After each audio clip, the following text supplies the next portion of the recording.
Hi, my name is Daniel and you're watching Hiking and Survival in Japan. Thanks for joining me today. There we go. Thanks for joining me today. Today I am just taking a little trip up to the lake beside where I live. I haven't been up here now for about nearly 2 years, actually, say a year and a half. A little over a year and a half. And we've had lots of major things happen in Japan, especially in my area, since then. So these are some of the things. We've had at least 3 big typhoons. Chami has begun to lose some of its intensity. We've had torrential rain, I mean like very heavy rain that has caused major damage throughout the area that I live.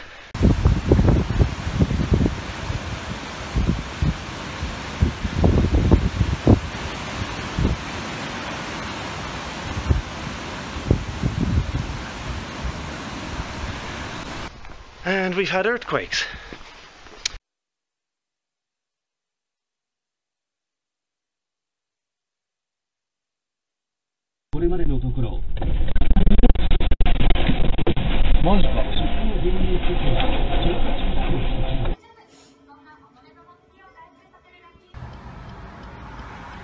Yeah, we had a pretty big earthquake today at about 7:55.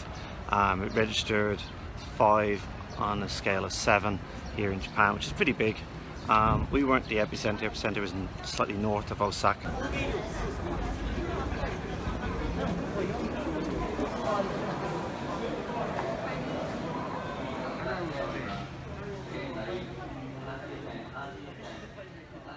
So this year has been quite an adventure on its own. So I haven't got out much.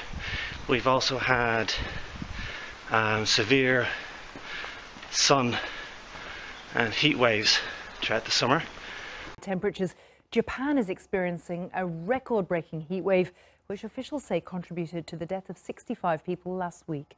More than 30,000 people were admitted to hospitals suffering from heat exhaustion. Rupert Wingfield-Hayes. Now, the sun has burned down on Japan from a cloudless sky with barely a waft of wind. And as I'm a lily white skinned guy from Ireland, I did not want a chance going out into the mountains during heat waves, because that would just be suicidal, really.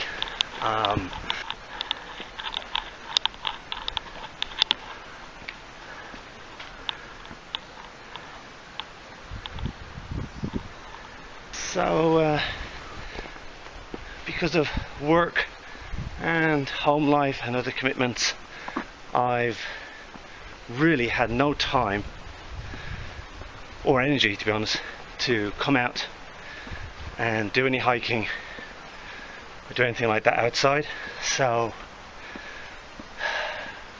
today's been the first time I've actually felt, okay, I gotta get back out. I need some green, I need some therapy, I need some relaxation, because if you don't, especially in today's type of society, we can find ourselves suffering from exhaustion.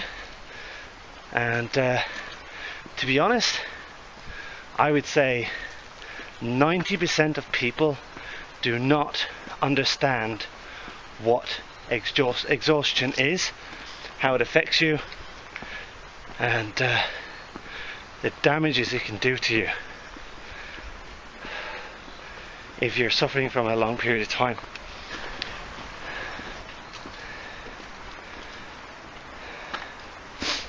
So my work schedule recently has been like what people think is quite easy, but you don't get time to rest, as in properly rest. I might work 3-4 days, day off, 4 or 5 days, day off, 6-day week, day off.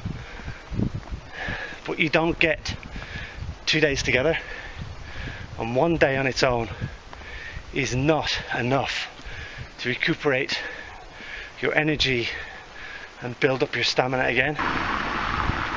Usually that one day is spent doing all the things that you need to do just to survive in life.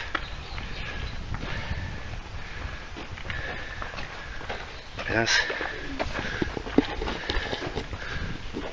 Such as pay your bills, clean the house, do your washing, and so you don't get time to rest still. So you definitely need 2 days off together. So I'm very lucky now.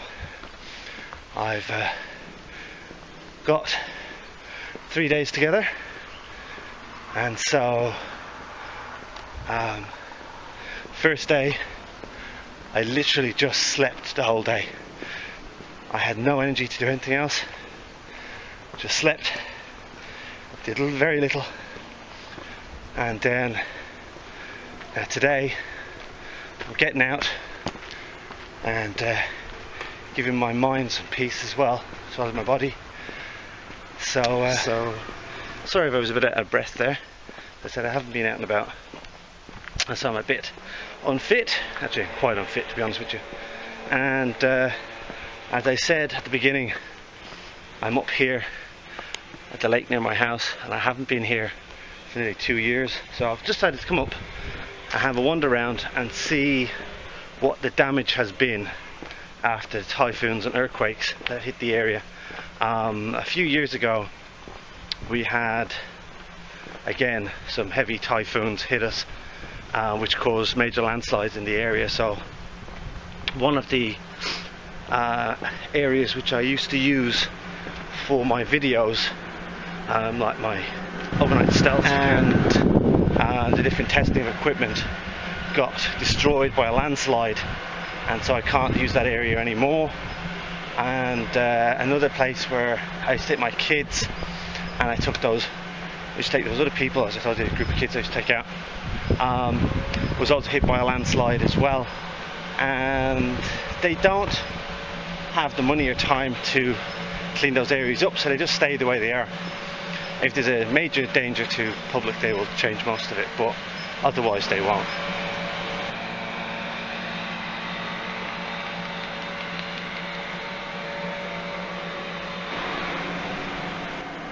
So, as you've also probably noticed, I'm not dressed the way I normally dress. Today I'm very much in casual gear, stuff that I mainly wear every day going to work. I try to wear cargo pants if I can. It helps a lot, especially in the summertime here, because you've got extra pockets to put stuff into. I would love to wear shorts, but unfortunately I'm not allowed to wear shorts for work. So I'm very lucky just to get away with cargo pants. As long as they're not actual military pants, I'm pretty much okay. This is kind of a fashion brand, and my company will let it slide, so I'm pretty good that way. I've just got a cheapo backpack, not too cheapo basically. It's from a clothing store here, bought it a few years ago. It is made of Cordura, but it's just a city pack, and inside it I don't have anything much different to what I would normally bring with me on an everyday basis, which is basically a water bottle, a thermos full of coffee. I've bought some sandwiches now on the local convenience store. I've got my little EDC packs, which is basically a first aid kit, is a major one that I bring with me. A little portable one, has a lot of stuff in it that I would be able to use day to day. I have another boo-boo kit which sits at the top of my pack normally, which has again some band-aids in it, but it has other items like mosquito spray, hand cleaner, eye drops, nose drops, all those little things that you need on a day-to-day basis for personal hygiene. What else? Oh, I've got some toilet paper. I always keep some toilet paper with me because you never know what's going to happen, because public toilets never have any toilet paper. And I've got a cheapo, I say cheapo, yeah, it's kind of cheapo rain suit, jacket and pants. In case it gets too cold or the weather changes, I've got something to give me a bit more protection. And that's really it. I do have my little EDC pouch which has other items in it. You can go and check out my videos on them to see what what's inside my EDC pouch. Not much has changed since then and now. That's it. I don't have my normal hiking stuff with me because, as I said, I just wanted to get out, have some fun, and see what's going on. Not much damage now, I must admit. I don't see any damage whatsoever. This actually is a emergency shack. Now what's inside I don't know, but it just says in case of fires and earthquakes, emergency shack. It's all locked up, so they might have rescue equipment inside there, as they sometimes do.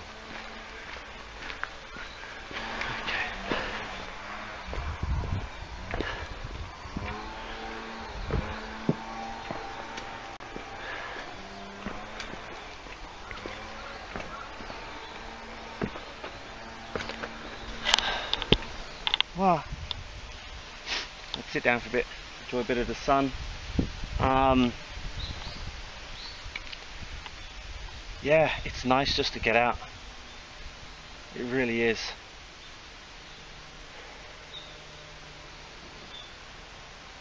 I've missed this a lot. Sounds of the birds, the wind and the trees, different colours, greens. By the way, today's date is the 2nd of November. It's actually 9:40 in the morning, so it's not too early, but for this type of area it's nice. If I come up here any later now, it's just going to be full of people, mainly old people, walking around. Sometimes in the summertime anyway, I don't know about this time of the year, you would get some of the kindergartens bringing their kids up as well to the lower part. And as always, we find trash everywhere. People have no respect, and by the feels of it, somebody's been using this as an ashtray, which is not good. Notice you probably see somebody walking in the background there, so this is a very popular area. Now, trash like this can save your life in an emergency, so always be wary of those type of things. Like that could be quite simply turned into a small portable stove, or if you rinse it out properly, you can then use it to distill water inside a fire. So always keep these things in mind. Anyway, let's carry on and let's see what we've got. The weather today is typical autumn weather, I think. It's about 15 degrees Celsius in the shade, and then if you're standing in the sun, according to my little thermometer here, which is not very accurate, but it gets up to about 27, 28 degrees. So it's a pretty big difference. So if you're standing in the sun, you're going to get hot pretty quickly and warm up, but then when you go back into the shade, as we are now, the temperature likes to drop down a bit and it gets a little bit nippy. I'll show you this side. You can see the lake here beside me. So I'm going to pop them up. It's getting a bit dark in here. You can hear the Japanese Defense Force helicopters going up ahead there now.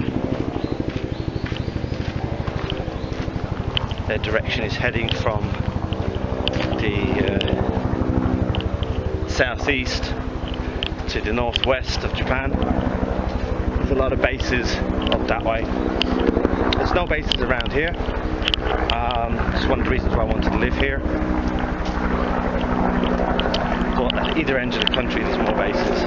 The nearest base to me now is Itami, which is a pretty big base as regards to buildings and storage of vehicles.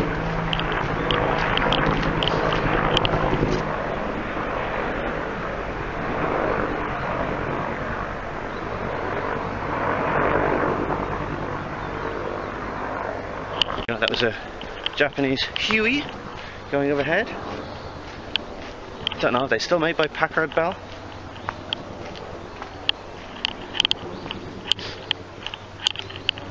I've never been in one. That's a lie, I have. But I've never flown in one.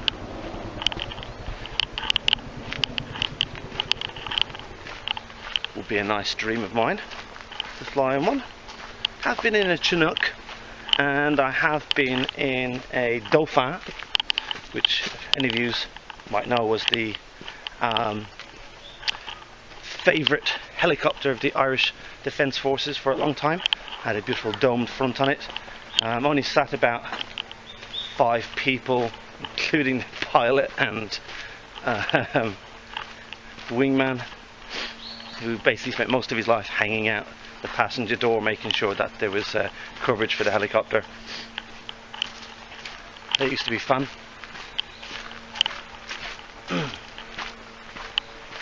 So far I don't see much damage at all, but you can hear in the background every now and again some banging and sawing where they are clearing away some damage on the other side of the lake, so we might see that on the way back, I don't know. But for this side there's not much, don't see anything at all.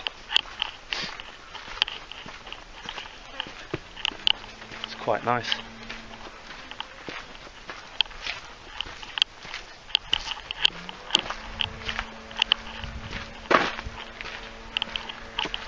If you would have came up here during June, July, August,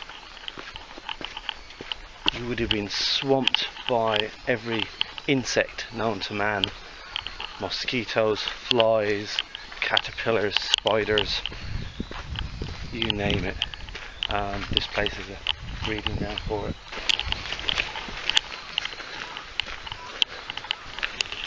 Many people just come up here just to walk around the lake, and so that's their exercise, keeps them alive. They just march up the hill, around the lake 3 or 4 times and back home.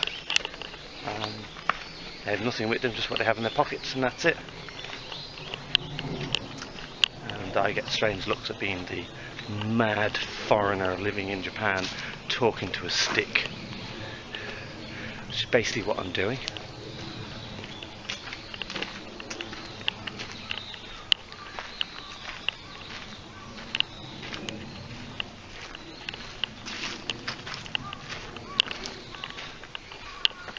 So anyone who's wondering, this side basically brings you down to the lake, and it's kind of out of bounds because not only is there kind of like hidden drops and everything else that will suddenly drop you into the lake, but it's actually full of snakes along there as well, and snakes are a problem here in Japan. Hang on. Morning.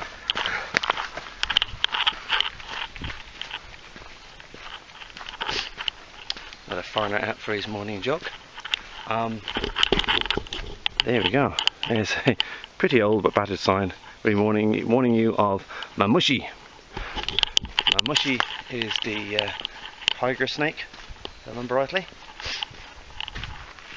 and which is pretty poisonous.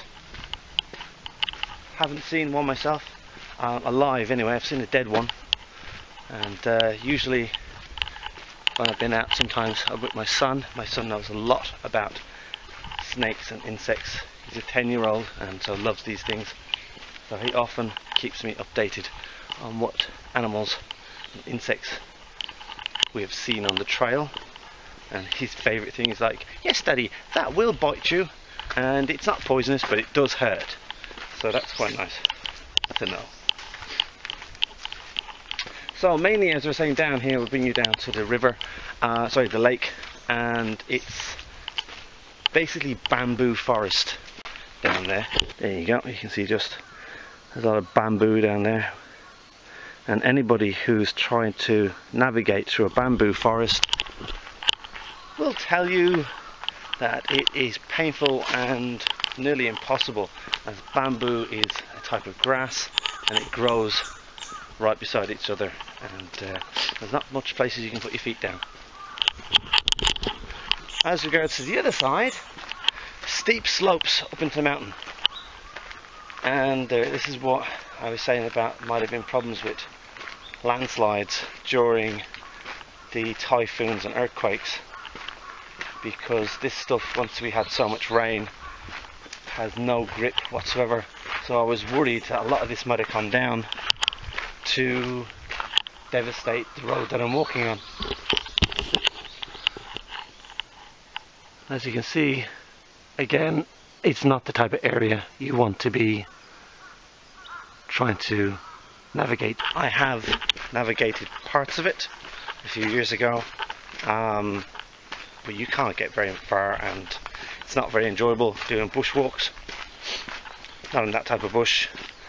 I'm very much used to Ireland, which has spruce and pine forests, or evergreens, and pine needles, which are quite nice to go through because they're plantated forests, or the moors of the Wicklow Mountains. Sorry, my voice is going.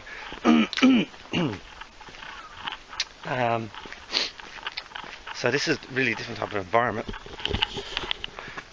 This type here now does remind you of some of the places I've been to in Ireland, some of the forests even in the UK. But as you can see, there's rocks down here, which basically means that this has been cultivated at some time by people, because these were parts of walls that were put up for the old part of the lake when the lake wasn't as deep, and there was see, there you go, you can see a wall that's running just along there. And that's why the forest floor is different, because it was cultivated. So, little history on this lake. The lake is now over 120 years old.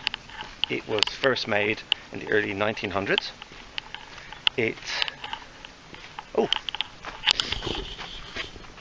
Anybody know what this is? You see it going all the way up there, look. Can anyone tell me? It goes all the way bottom and then disappears. Do you know? Put it in the comments box below if you think you know what it is. Okay, I'll tell you. Wild pig. There you go. Wild boar. Yes, the Japanese call it inusishi. This area is full of inusishi, wild pigs, and sometimes they travel down to where we live, and we do have a hunter, a local hunter, who comes and shoots them and hangs them outside his house, which is kind of funny. What he does with the meat now, I'm not too sure. I know he does sell it and eat it. So the animals are not just dumped, the skins are taken off and they're used as pelts. So none of the waste, they don't just dump the animals. He actually recycles the corpses and for food and for leather and stuff like that. So it's not anything really cruel. These animals are wild, non-indigenous, and they have caused a lot of damage here in Japan.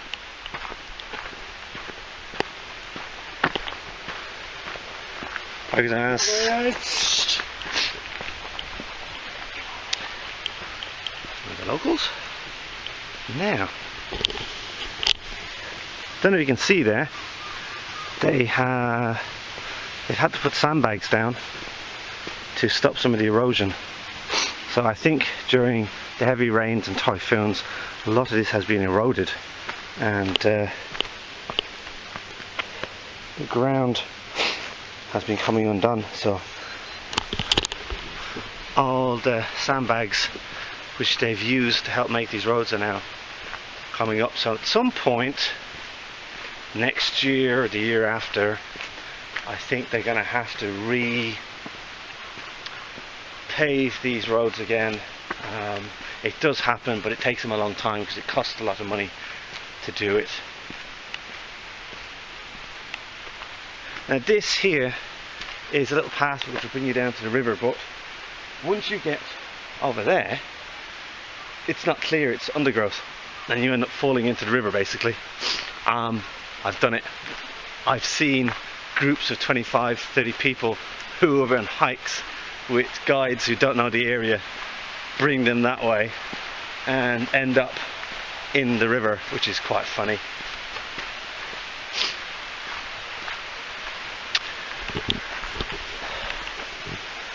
Fire break. So I've been up here as well. There's some steps there. That brings you up to the pylons, the power pylons on the top, and there's some beautiful pathways up there because they're kept, but it is private property, so I couldn't stay. I just had a quick scout round, paid my respects, and left without disturbing anything because yeah, it's private property. At the time I didn't know, now I do, so I know not to go up there. So we're down at the end of the lake now, and I haven't seen any damage, so I was really worried there was going to be lots of damage in this area. This is again type of the undergrowth we have around the lake, which is basically not something you want to be trying to be negotiating. During springtime, beginning of summer, crabs start to appear. Sand crabs are all along here. My son loves to collect them, which is quite nice. We didn't collect any this year, as I said, because of the weather and different things that are happening. We've decided to stay away from the mountains because we're responsible people and we don't want to cause problems.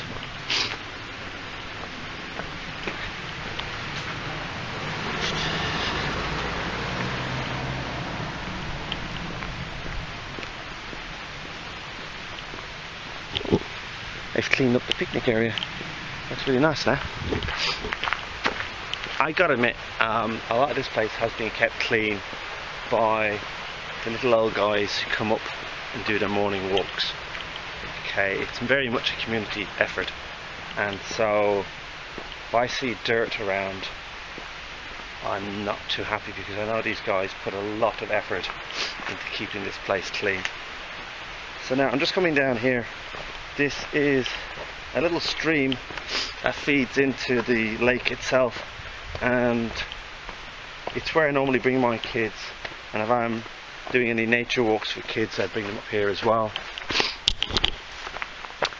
Beautiful little sign there from Kobe City Government warning you about fires and littering. There is a fine.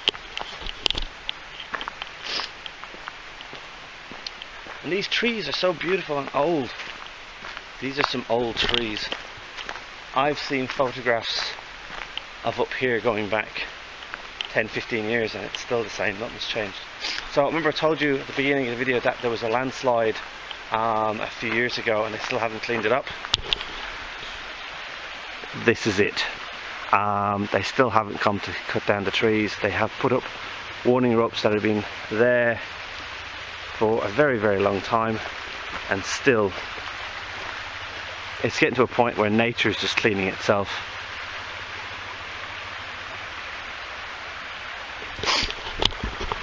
Now at some point they will come up and they'll cut the grass behind me, and as I said, nature is cleaning itself, so these trees are kind of taking care of themselves. The river, as you can see, is absolutely beautiful. Absolutely gorgeous.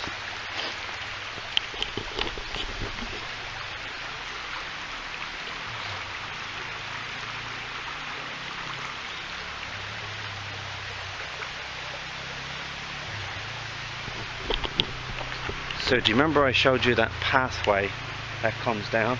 Well,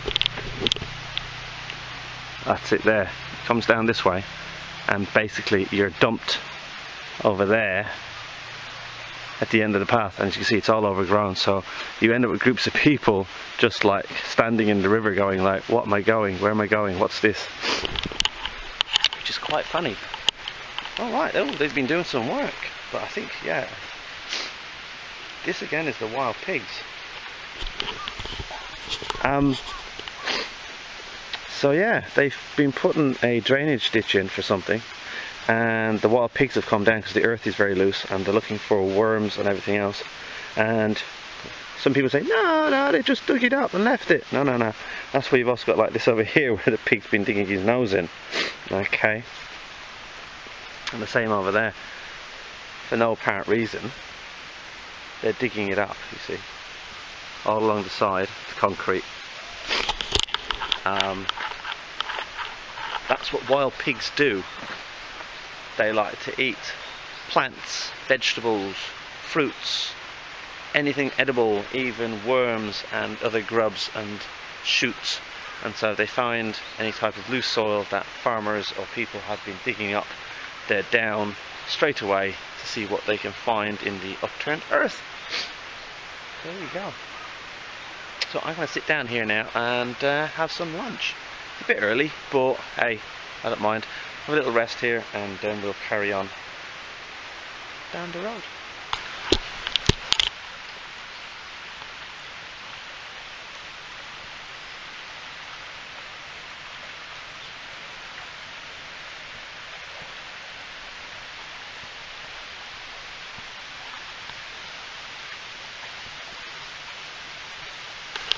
Right, as you can see, I have plonked myself down here beside the river, and it's absolutely wonderful, I must admit.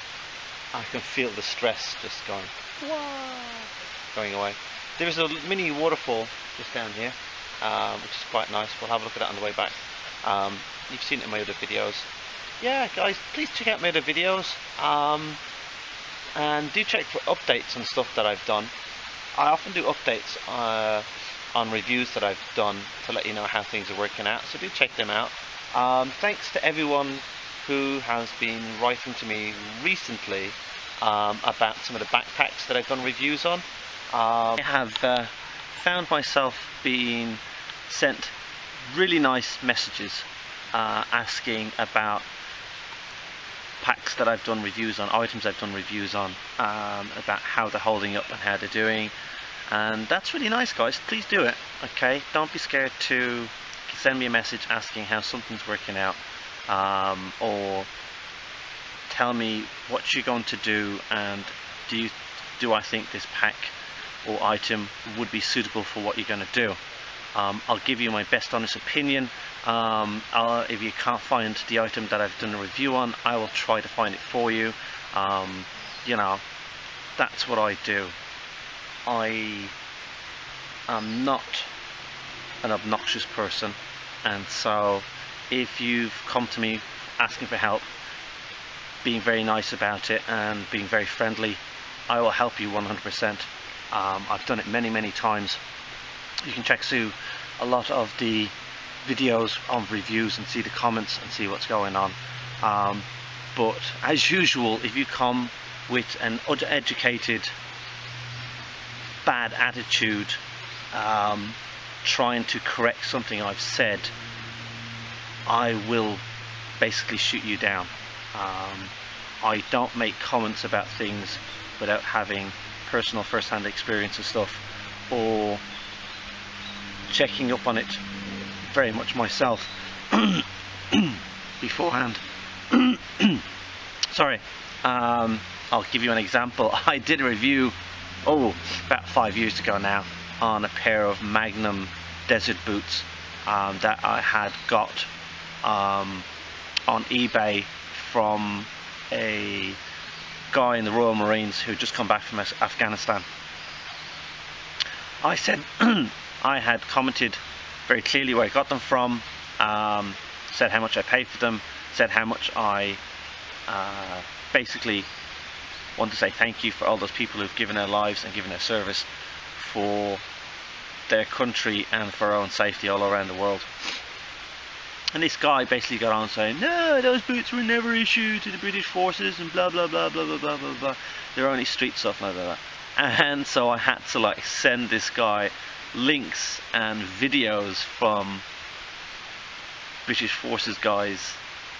And I'm talking about special forces, I'm talking about people in the British Army and different regiments who have been issued these boots, and they talk about them and they show them. And so eventually the guy had to come back and say, oh, I didn't know that. Well, yeah, check things out before you attack people, okay? I have a good video up, and I've actually cut the comments on it because it was just getting way out of hand, about the correct way to roll a sleeping bag. Now, I have been camping since the age of 3, and I have been taught the same technique multiple times by multiple people who are way better than me and know a lot more than I do on how to roll a sleeping bag. And to have so-called know-it-alls try to tell me that what I'm doing is wrong and why it's wrong is just so funny, because I've contacted like Snugpak and other makers of sleeping bags and listened to their bullshit on why you should not roll a sleeping bag in a certain way. The best one was Snugpak, which was like, no, you have to stuff it into the sack, but when you buy it, it's rolled. And so I said to them, but when you buy it, it's already rolled, and it's kept in storage in the shops, rolled straight from your manufacturers. And their answer was, we have a special machine to roll it and stuff it in the sack. It's still rolling it and putting it in the sack. It doesn't matter. Okay, so people often get mixed up on the history behind things and the difference between compression sacks and stuff sacks. There is a difference. And the difference between stuffing or rolling certain types of sleeping bags. Okay, if you've got a man-made fibre or cotton fibre sleeping bag, rolling it is the best way. Okay, because if you try to stuff it into a sleeping bag, sorry, into a stuff sack all the time, you'll actually rip the fibres in the man-made fibre or the cotton fibre. Okay, because they come in sheets, they get ripped. Okay, the manufacturers don't like to tell you that because they need you to damage your sleeping bag so then you can buy a new one. Okay, because the society of today is use once, throw it away, buy again. Okay, it's a wasteful society. Down sleeping bags and feather sleeping bags, they need to be stuffed into stuff sacks or compression sacks because they're feathered down. Okay, they're loose feathers inside tubes and you need to stuff them in. If you start folding them, you will actually damage the feathers themselves. That's the difference. People are so ignorant and uneducated and don't know what they're talking about that they will fight me on this every single time. I had this one guy who went on for ages about how folding will damage your sleeping bag, and then finally he accidentally said, and it will unlaminate the waterproofing. And I was like, hang on a second, sleeping bags don't have laminate on it. And then I found that he was quoting a reference from a survival book about tarps. Nothing to do with sleeping bags. And I was just like, oh my god, this guy has been going on for months about rolling or stuffing sleeping bags, and he's quoting from a survival book written by somebody about tarps and the difference between folding a tarp and stuffing it into a stuff sack. So yeah, you find a lot of people out there who just don't know what they're talking about, but they will attack you thinking they know everything. Okay, but remember what I said, all these big hiking companies need to make money, okay, and so they make high quality items that are going to last what they say is a lifetime. Now a lifetime is actually 12 to 15 years. That is life. Okay, that quote comes from when prisoners were sentenced to life. The life expectancy in a prison maximum was 12 to 15 years, and so a warranty on an item that says it's a lifetime warranty is actually in between 12 to 15 years. If you don't believe me, go and look it up. I worked in the industry of selling outdoor equipment as well as electrical goods, and it states in the legal parts that yeah, it's only about 12 years, and that's pretty fine, especially like if you buy a Gore-Tex jacket or anything like that, and they say okay, it's going to last you a lifetime. Within 12 years that jacket will have gone through so much that you will need to buy a new one. Laminates do come apart on those type of things, and within 12 years technology has changed so much that the newer versions that have come out will be 100% better than what you've already bought 12 years ago, which is over a decade. So that type of things make sense.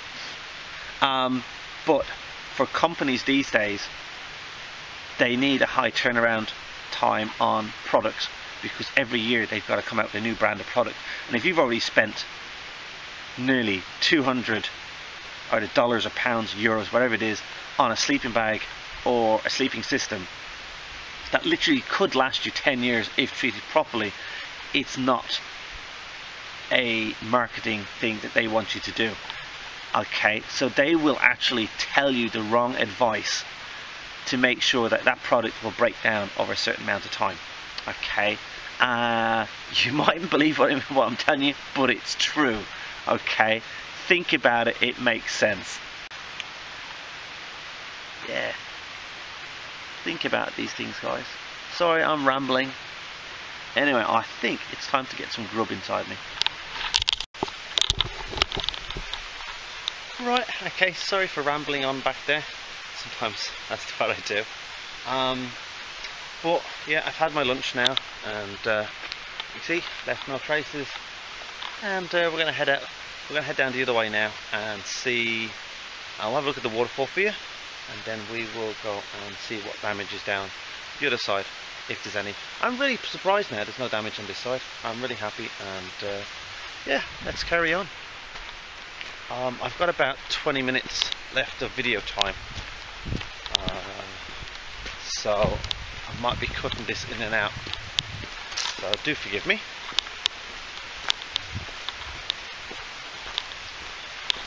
Ooh, spiders' webs.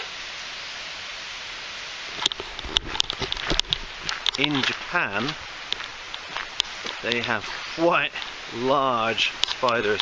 I have seen spiders as big as my hand. Don't care what anyone says, I have seen them myself. I've been told that spiders in Japan don't bite. I don't want to find that out. Yeah, that's the waterfall. That's one of them. There's another one just further down. But isn't that gorgeous? And just look how clear that water is.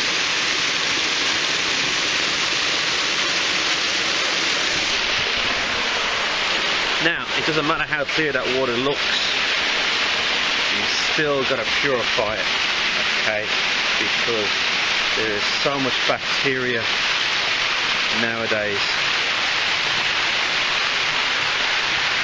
Let's be honest, we have polluted our rivers so much with chemicals, pesticides, that it's getting to a stage that we're going to have a problem with drinking water in the world. Okay, when I was very small and we were out camping, literally we would just go down to the stream, fill up our kettles, and we could drink literally out of the stream because there was no pesticides or anything in the water, and we were fine.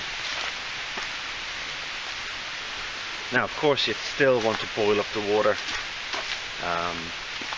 but these days you just don't know what you're getting. You really don't. But yeah, even this stuff, as clear as it is, in an emergency you could drink it. You might get a few little things that might give you a bit of an upset tummy, but in an emergency you could drink it. But ideally you need to boil all your water, okay? Because having even a little bit of an upset stomach in place when you're in an emergency can be the difference between life and death, because you're going to be losing body fluids.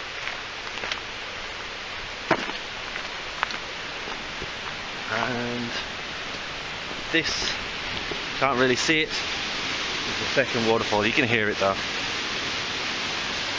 Yeah. That gets fed into the lake, and it is an emergency reservoir. It used to be the main reservoir for Kobe City, as I said, over 100 years ago, but now it's changed into its emergency reservoir, because a new one was made back in 1990s, 95, 96. Now I have to be careful here next, I'm walking on a road. And that is a postman. I've never seen postman up here, and he's taking a shortcut. There you go. You see that? But yeah, the postman is taking a shortcut through the mountains to get to the other side instead of taking the road that he should be taking. Where's news to him? Okay, here you go. There's that route. There's that other waterfall.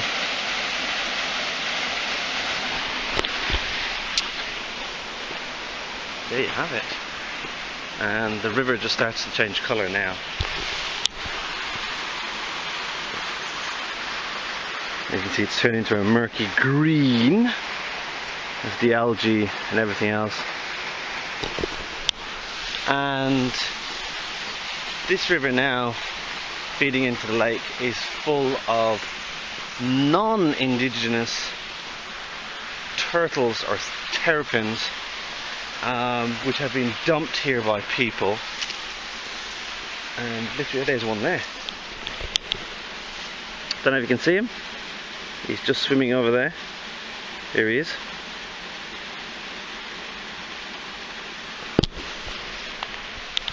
The breed of turtle that is a terrapin, and terrapins are easily recognised by their brightly coloured stripe of yellow or reddish yellow orange behind their ears, or where their ears should be, on their neck. They lay their eggs on land, usually under trees and bushes, and then spend most of their lives in the river. As it's getting into winter now, they will actually swim down and hibernate in the mud.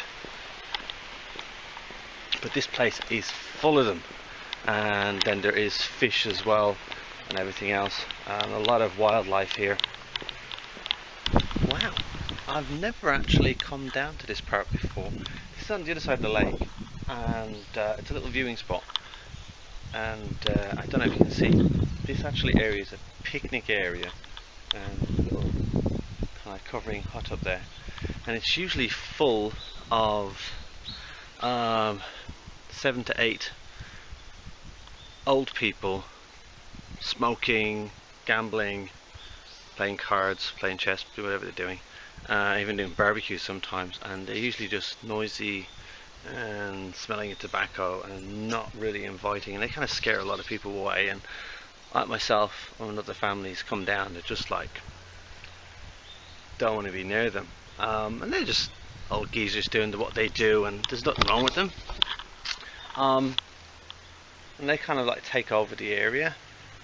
Now, but in saying that, they also look after the area, so they usually clean up and they do a great job. And so I've never been able to get down to this viewing spot just to see this part of the lake, and it is quite beautiful. I don't know if you can see that. The trees are just slowly starting to turn into autumn colours. I can't wait now till they do. Some of these trees won't turn because they're evergreens. What I mean, they're not actually like spruces or pines like that, but they stay green. They don't really change colour. Some of them do. It's going to be beautiful. I'm hoping maybe again before the end of this month I might go to a different part where the trees should be even nicer colours and see what we do a video there. But it's quite nice. Oh, I've just seen a fish jump over here. But there is fish in this lake, and people do come down and do fishing. It is illegal, but I have seen people in camouflage hidden in the banks fishing. And usually they fish because they're going to eat the fish. It's not that they're going to just do it as a sport. They eat it because that's what maybe they have no money for anything else. It's absolutely gorgeous. I can hear voices of people on the other track. The other track that we took is in the tree lines over there. Anyway, let's carry on. I'll show you this hut up here that I was talking about. So yeah, so this is normally where the old codgers all get away from their wives, and they come down here in their little mopeds, and they literally take over this whole area, and they put up screens and everything else, and they drink and smoke to their heart's content. It's a little party place, but as you can see, like, they keep it clean. It's all cleaned up. Oh, there's a wild cat. Hello. You can't be bothered, could you? No, there we go. and he's wondering where all the old people are that haven't usually here to feed him. Yeah, I'm quite surprised. It's the first time I've been down this part and there's nobody there. Kind of strange. But anyway, let's carry on.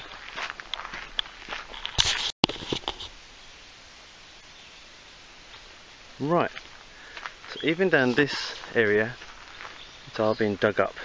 And those of you who don't believe me that it's wild pigs, there we go. There is the footprint of the wild pig. You can see his toenails. 1, 2, 3, 4. Yeah. There's another footprint there. Okay. That's not a dog. These wild pigs looking for food. Yep. Okay. And they come down every year, all the time, and just dig the place up, looking for food. Just thought I'd show you that. They're here. They really like digging around here. They really do. I have seen a baby one a few years ago. You can check that out in one of my videos. I've been very lucky not to run into any adults, thankfully. Oh, people throwing their trash. I don't like that. They've dumped it over the fence there from the road. Right. I'm going to sign off here because we're back round to the other side of the lake. I don't know if you can see over there. That's the spot. You can see the person with the yellow jacket. That's where we were sitting at the beginning of the video. That side of the lake. So I'm going to finish now on this side. I'm happy to say that there has been no damage at all in the area, really, after the typhoons and earthquakes that we've had this year and the heavy downpours of rain. So that has really cheered me up nice. Just to get out in the greenery, chat with you guys has been really, really nice for me as well. This type of environment always feels good, and it's been very unusual for me not to wear any more type of proper hiking gear than what I normally wear every day, so that's really nice as well. So thanks for coming. Thanks for listening to me dribble on about stuff. As I said, check out my other videos. Leave us a comment if you want, ask us a question. If you want to chat about something, go ahead, I have no problems. Sure, I might even make a video about it. Okay, but again, thanks all very much. Thanks for all my new subscribers. You guys are amazing and great. You guys are the ones that make me keep doing these videos. And always remember, give me thumbs up. Okay, alright guys, take care, thumbs up, and remember, be prepared. Okay, one last epilogue. This is the amazing city that I call home. This is Kobe, and I fell in love with this place. First came to Japan nearly 16 years ago, moved to Kobe to be with my wife over 11 years ago. Hated it when I first moved here, and now I love it. Look at the colours of those roofs. Okay, it might seem like a metropolis, but I can think of worse places to live. But yeah, thanks Japan.